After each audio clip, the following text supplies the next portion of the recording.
Top quality और consistent performance के लिए सिर्फ सिल्वर पंप्स एंड मोटर्स, नाम याद रखना। ની એન્ટ્રીને લઈ એક્શનમાં સિવિલ તંત્ર। સોશિયલ મીડિયામાં વિડીયો સામે આવ્યા બાદ સિવિલ તંત્ર હવે એક્શનમાં આવ્યું છે। સિવિલ હોસ્પિટલના સત્તાધીશે પોલીસ સ્ટેશનમાં અરજી કરી હોસ્પિટલની છબી ખરડાઈ હોવાથી ભુવાજી સામે પગલાં લેવા અરજીમાં ઉલ્લેખ કરવામાં આવ્યો છે।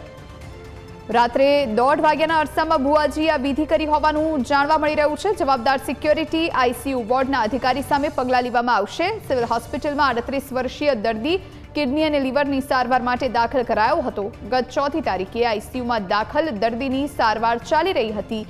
14મી નવેમ્બરે દર્દીને હોસ્પિટલમાંથી સારવાર બાદ સાજો થયા બાદ ડિસ્ચાર્જ કરવામાં આવ્યો હતો।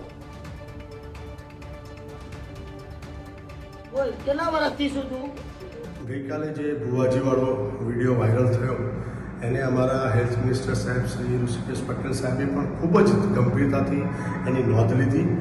એના એ દર્દી વિશે પૂરી જાણકારી મેળવી અને જે રીતે હું આપ સૌના માધ્યમ થકી કહી રહ્યો છું કે એક વ્યક્તિ જે ખૂબ જ બીમાર હોય, જેને લીવર અને કિડનીની તકલીફ હોય, વેન્ટિલેટર પર હોય, ડાયાલિસિસ કરવામાં આવે છે ને એના ઉપરથી એને બહાર લાવી અને એને રજા આપવામાં આવે છે। આવી ખૂબ મહેનત કરનાર ડૉક્ટરની ટીમને બદલે કોઈ વ્યક્તિ તાંત્રિક વિધિ થકી એ વ્યક્તિને સારો કર્યો, એવી જે અંધશ્રદ્ધા ફેલાવનારો જે વિડીયો વાયરલ થયો એની સામે ગઈકાલે સિવિલ હોસ્પિટલ તરફથી પોલીસ ફરિયાદ નોંધાવવામાં આવી છે શાહીબાગ પોલીસ સ્ટેશનમાં।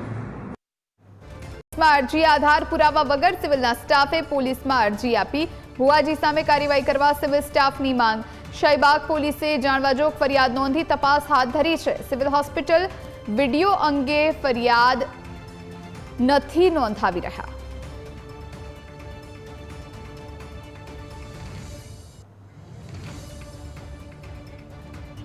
તો સિવિલ હોસ્પિટલમાં ભુવાની સારવાર અંગે થશે મોટી કાર્યવાહી। ભુવા મુકેશની સામે કડક કાર્યવાહી માટે સરકાર હવે એક્શનમાં આવી છે। ભુવા મુકેશની સામે ફરિયાદ નોંધાવવા સિવિલ સુપ્રિન્ટેન્ડન્ટે સૂચના આપી। ભુવા સામે કડકમાં કડક કાર્યવાહી કરવા માટેની સૂચના અપાઈ છે।